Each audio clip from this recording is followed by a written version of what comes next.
G'day, it's Jan and Steve from the Off-Road Kennel, and we have a public service announcement, or a PSA. What is it, huh? We're angry. I'm angry. Why? What?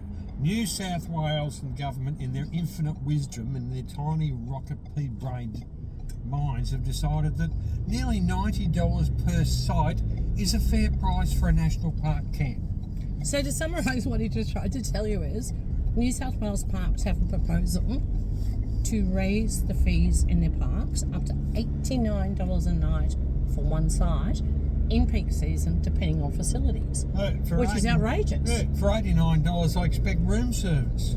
Yeah, this booking system came in during COVID. Everyone's saying it should go, and we're free campers. Yeah, we have been for years, decades. Yeah, and we're upset to hear this because we see this price increase.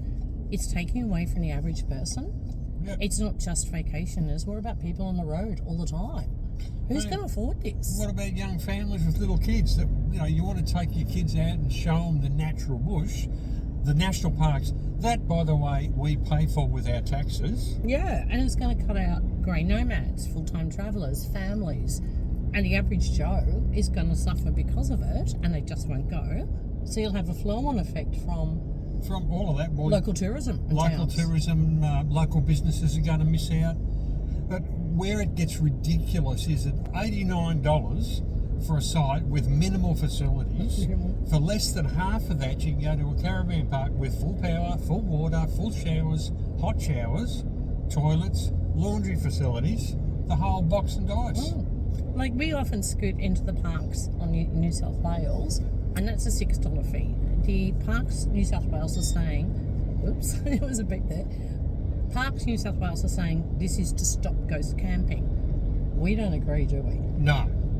And let's not get started about ghost camping. Well, what is ghost camping? What is ghost camping? I haven't seen Casper in a caravan for a long time. Casper the ghosty fool. Okay, so what happens on a booking system, it only mostly applies to booking, we won't talk about free camping at this moment, is people can book multi-sites or book a site and don't turn up. Now, if they book multi-sites, no one's 100% sure if it's because of weather or they just want to increase privacy. They don't cancel. No. And then what happens? Then you've got an empty campground and a whole lot of very disappointed little kids that were looking forward to going swimming in the river with mum and dad. Yeah, I mean, it's just what's the word for it? Inept system, and they need to do better. There is a petition to sign, which we'll put in the link below, but this is just madness. I mean, it's crazy. What's crazy is that the system that used to be there worked fine. The old saying is, if it ain't broke, don't fix it. When it comes to governments, if it ain't broke, let's fix it. Yeah, it's really got up through all the Facebook camping groups. It's quite rightly has caused a lot of angst. Not everyone's rich. Not everyone wants to pay that money. And it's just cutting out the average person. Yeah. And I kind of think a better option is maybe, and this is talked about quite a bit, pay a refundable deposit that will be refunded upon proof of arrival. And like, you've got to arrive within 24 hours and there have to be caveats on that. But there's a lot of other things that could be done instead. A lot simpler systems, fairer systems, and systems that will work, systems that will also stop all of this supposed ghost camping.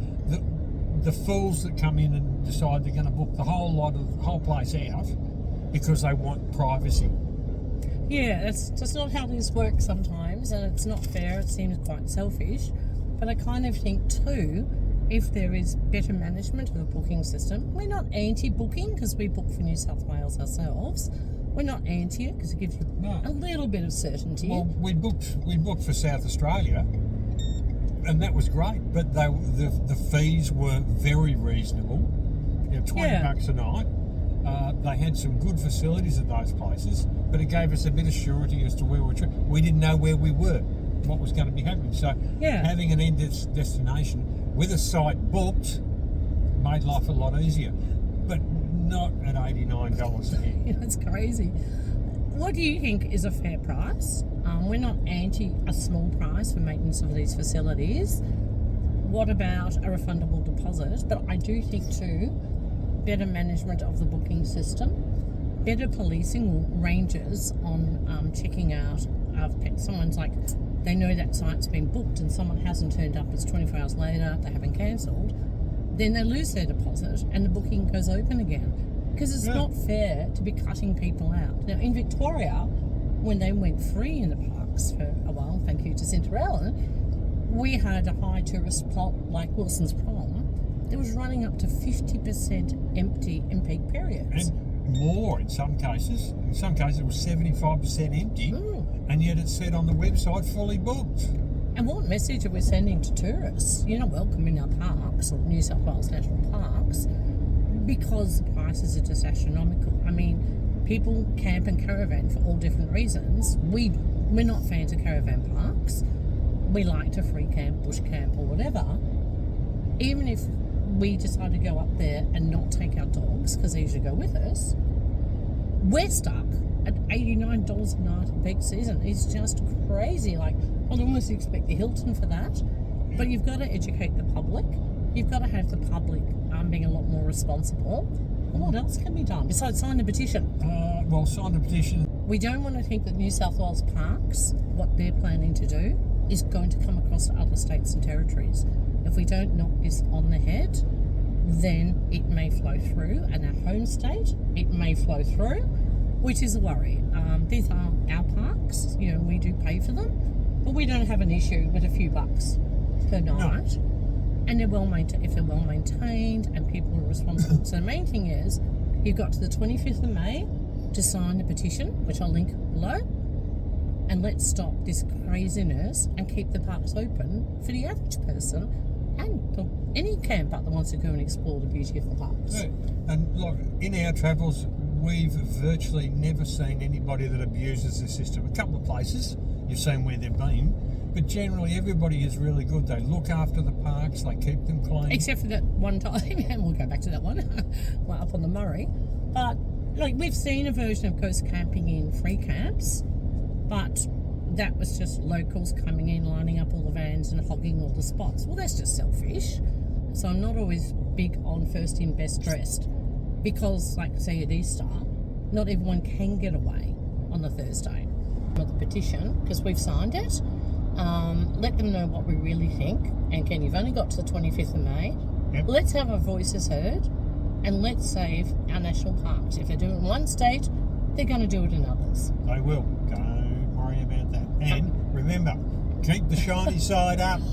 How did I know you were going to say that? As I say it all the time now. Yeah. All right. Catch you on the flip side. Bye.